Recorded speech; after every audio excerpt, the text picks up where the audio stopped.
الحمد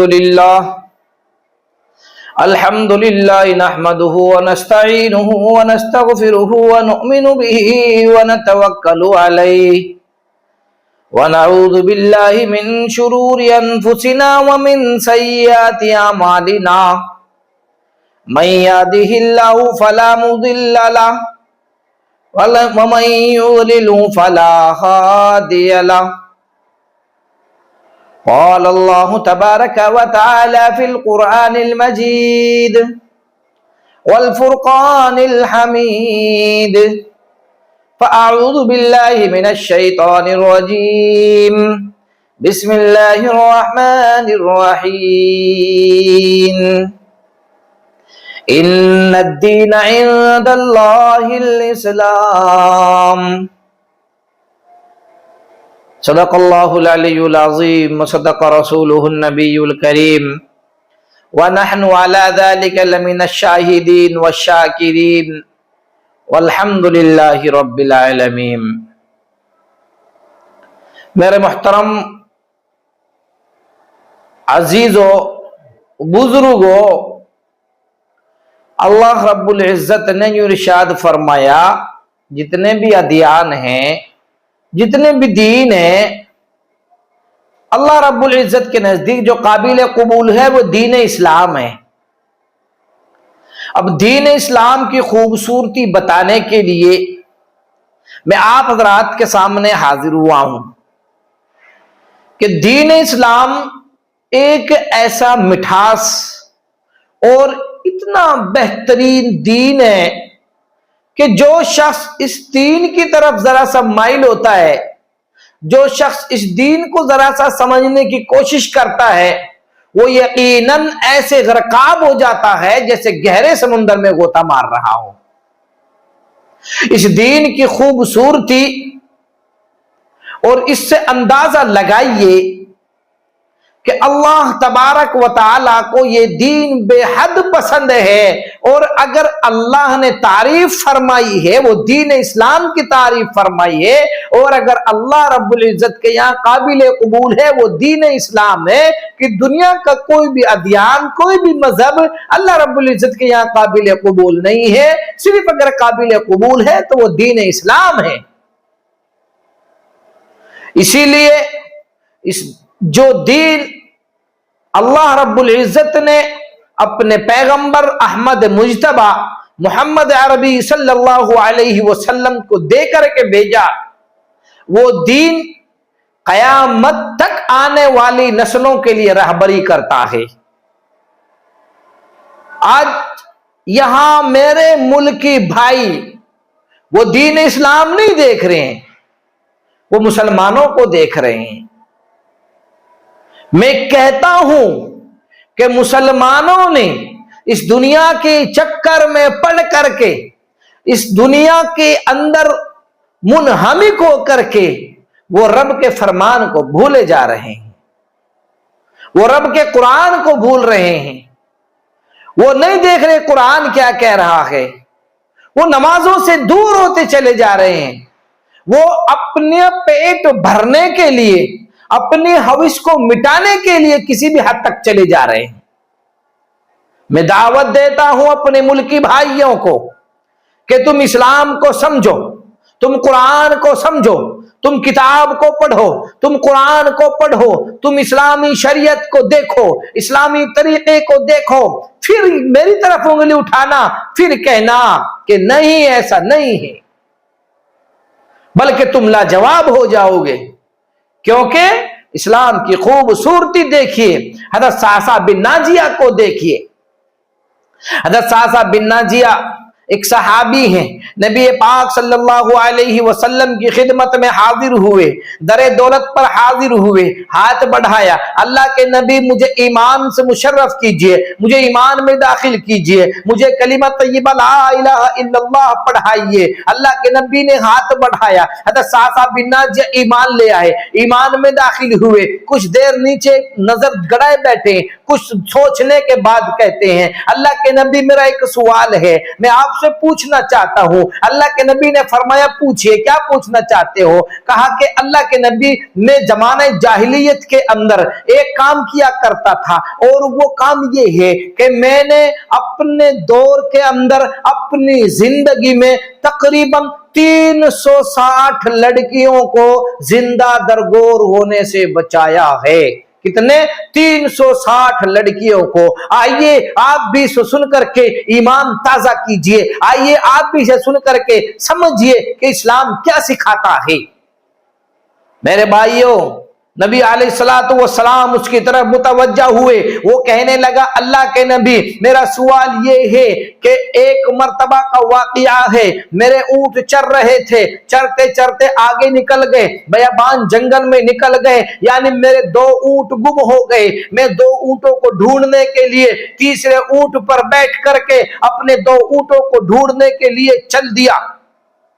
اے اللہ کے نبی میں دوسرے قبیلے کے اندر جا پہنچا، ایک قریب کا قبیلہ تھا، اس کا اندر جا پہنچا، میں نے دیکھا کہ میرے 2 اونٹ وہیں چر رہے ہیں، اور ان کی نگرانی میں ایک بوڑھا ضعیف آدمی بیٹھا ہوا ہے۔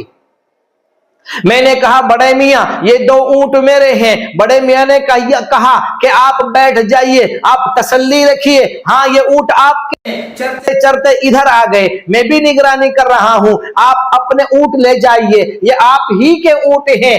اسی اثنا میں بوڑھے شخص نے پانی کو آواز دی کہ ذرا پانی لے کر کے آؤ، ایک ہمارا بھائی آیا ہے، ایک ہمارا مہمان آیا ہے۔ وہ اس بوڑھے شخص کے پاس بیٹھ جاتا ہے، پانی پیش کیا گیا، تھوڑی چند کھجوریں لائی گئی، سامنے کھجوریں رکھ دی۔ وہ شخص کہتے ہیں، حضرت صاحب بن ناجیہ فرماتے ہیں کہ میں پانی پیا، کھجوریں کھا رہا تھا، اندر سے خیمے سے بچے کے رونے کی آواز آئی، اندر خیمے سے بچے کے رونے کی آواز آئی۔ بوڑھے شخص نے آواز لگا کر کے کہا کہ بتاؤ کون آیا ہے، لڑکا آیا ہے کہ لڑکی ہے؟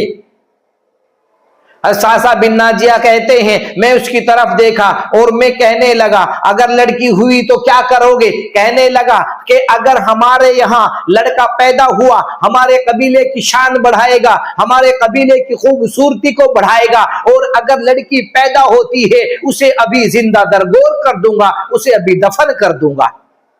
کہنے لگے پھر پتہ کیجئے کیا ہوا ہے، پتہ کیجئے کون تشریف لایا ہے، تو پتہ چلا کہ لڑکی ہوئی ہے۔ بوڑھے شخص نے آواز لگائی کہ لاؤ اس کو ادھر لاؤ۔ حضرت صاحب بن ناجیہ اٹھے، کہنے لگے کیا واقعی تو اس کو قتل کر دے گا؟ کیا واقعی تو اس کو زندہ درگور کر دے گا؟ کہنے لگا ہاں میں اس کو زندہ درگور کروں گا۔ کہنے لگے او ایسا نہ کر، تو اس لڑکی کو زندہ درگور نہ کر۔ کہنے لگے کیوں؟ کہنے لگے تو یہ بچی مجھے دے دے۔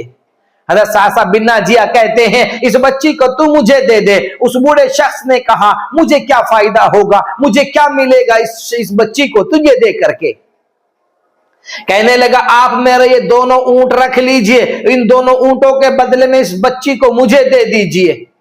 کہنے لگا نہیں سودا کم ہے، میں ماننے والا نہیں ہوں، جو تیسرے اونٹ پر تو بیٹھ کر کے آیا ہے یہ اونٹ بھی میرے حوالے کر دے اور اس بچی کو لے جا۔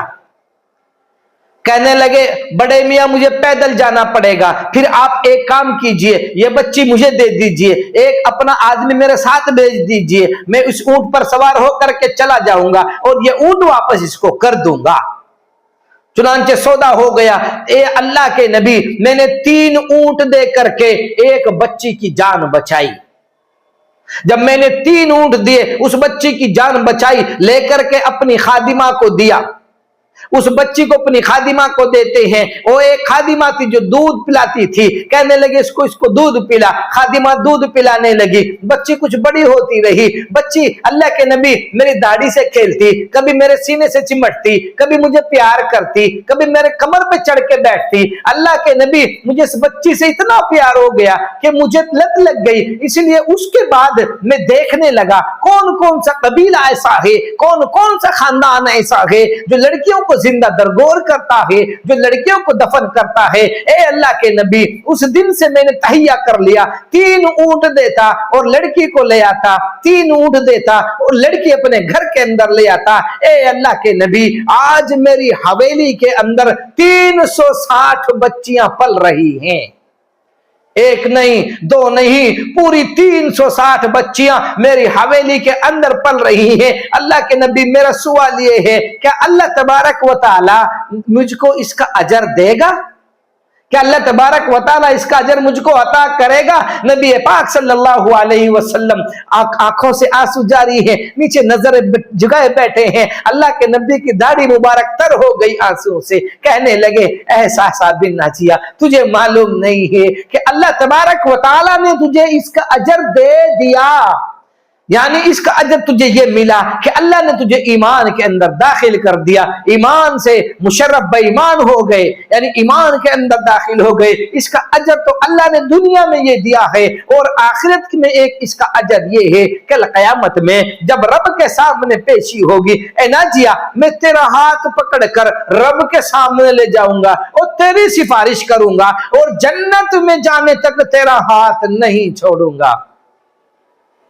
یہ تھے وہ اللہ کے نبی صلی اللہ علیہ وسلم جنہوں نے ایسی تعلیم اسلام کی دی اور ایسے لوگوں کو سمجھایا, ایسے بتایا کہ اگر تو زمانے جاہلیت کے اندر کوئی نیک کام کر رہا تھا, اللہ تیری اس نیکی کو ضائع نہیں کرے گا, اللہ تبارک و تعالیٰ تیری اس نیکی کو ہمیشہ کے لیے محفوظ رکھے گا. تو اسی لیے آج اگر ہم کوئی نیکی کام کر رہے ہیں اس کو ہم یہ سمجھیں کہ اللہ کے خزانے میں وہ محفوظ ہے, کل قیامت میں اللہ تبارک و تعالیٰ ذرہ برابر بھی نیکی لے کر کے آئے گا. اسی فرمایا فَمَن يَعْمَلْ مِثْقَالَ ذَرَّةٍ خَيْرًا يَرَهُ, اگر تم ذرہ برابر بھی نیکی کر کے لاؤ گے کل قیامت میں اللہ رب العزت کے سامنے موجود پاؤ گے. اور دوسری جگہ ارشاد فرمایا وَمَن يَعْمَلْ مِثْقَالَ ذَرَّةٍ شَرًّا يَرَهُ, اور اگر تم ذرہ برابر بھی گناہ کر کے آؤ گے وہ بھی اللہ رب العزت کے سامنے موجود پاؤ گے, کل قیامت میں موجود پاؤ گے. اللہ تبارک و تعالی ہم سب کو کہنے سننے سے زیادہ عمل کی توفیق عطا فرمائے. آمین. وآخر دعوانا ان الحمدللہ رب العالمین.